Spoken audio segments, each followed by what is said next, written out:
Reka nongere mbahe ikaze mwese kabisa aho muri hose mu Rwanda ku isi yose popo yambo kabisa aho mugiye muri hose nizere ko mukomeje kumererwa neza cyane tukaba tuje rero mu makuru y'imikino yiriwe cara hano mu Rwanda cyane mu bijyanye na transfer ibyiriwe bigaruka nko ku isoko ry'igura n'igurisha uyu munsi twagize agahenge rwose Rayon Sport saga ntabwo yiriwe igarukaho cyane berasa naho bafashemo agapoze ariko ntabwo bikuraho ko amatransferi nayo arimo aragenda agarukwaho. Iyo duhereyeho n'uyu musore bamwita Mugisha Gilbert Barafinda, Mugisha Gilbert kuri ubu ngubu uyu musore akaba yagarutsweho cyane ku bakurikirana hafi umupira w'amaguru bivugwa ko ibiganiro birimo n'ikipe ya APR FC.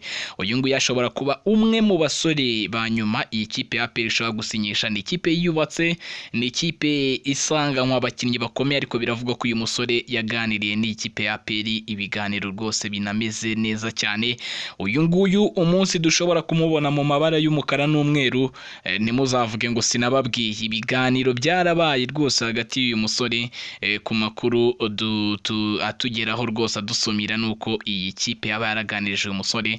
Ubwo ngubwo rero ni ugutegereza tukareba uko byifashe niba azasinyira ikipe ya APR. Indi kipe yagarutsweho cyane kuri uyu munsi kuri uyu wa kabiri ni ikipe ya AS Kigali. AS Kigali ikaba yakoze impinduka nyinshi muri yo, harimo kongera amasezerano wo bita Bishira cyangwa se Bishira Ndora Latifa. Uyu mu defenseur wabo ukina mu mutima wa defense akaba yongerewe amasezerano, akaba agomba kumara hariya muri AS Kigali indi myaka 2 iri imbere yongera ku yindi myaka itari mike. Uyu musore wavuye muri Academia Seika ahita yerekeza muri AS Kigali, kipe amazemo igihe yatwaranye nayo ibikombe bitandukanye birimo iby'amahoro. Navuga ko ni umukinnyi kuri ubu ngubu usaziye cyangwa se umaze igihe muri iyi kipe ni AS Kigali. Kandi uretse kongerera amasezerano Bishira Latif yirukanye igiye gutandukana n'abakinnyi babiri barimo bita Marc Govin, umusore wavuye muri Academy ikipe ya APR. Uyu nguyu nawe n'umwe mu bari ku muryango rwose asohoka, ikipe ikaba igiye kumuhemba ukwezi kwa gatanu agahita atandukana nayo.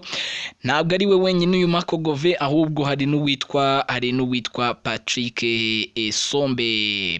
Sombe umunyakameruni rwose nawe baravuga bati ibyo waduhaye ntabwo ari byo twari twiteze, nawe bagiye kumuhemba bamubwire bati itahire mu mahoro n'ujya muri Kameruni cyangwa ujya ahandi nibyo tutazi. Hanyuma ntabwo ari transfer z'abakinnyi zivugwa gusa uyu munsi no mu batoza kabisa mu ikipe ya Musanze ikaba yasinyishije umutoza bita Seninga Innocent, akaba agiye kumara igihe kingana n'imyaka 2 muri ikipe ya Musanze hariya mu ntara y'Amajyaruguru. Iyi kipe rwose umutoza asubiyemo muri uyu mutoza rero ikaba ari n'ikipe yahozemo iyi Musanze isa, akaba yarigeze kwitozaho phase retour agahita yerekeza muri Bugesera FC. Uyu Seninga cyangwa se Portugal style niko kazina abantu b'umupira w'amaguru bakunze kumwita. Ubwo yari ari muri polisi yaravuze ati giye njya mbwira abakinnyi ko iyo ninjiye mu kibuga twinjira twatsinzwe igitego niko tubibara kugira ngo tuze gushaka 2 muri rusange. Ako kazina ka Portugal style rero uyu mugabo akajyanye i Musanze, akaba yaranyuze mu makipe atandukanye arimo iyo polisi ndetse n'izindi kipe za hano mu Rwanda. Nibyo byiriweho hano mu Rwanda.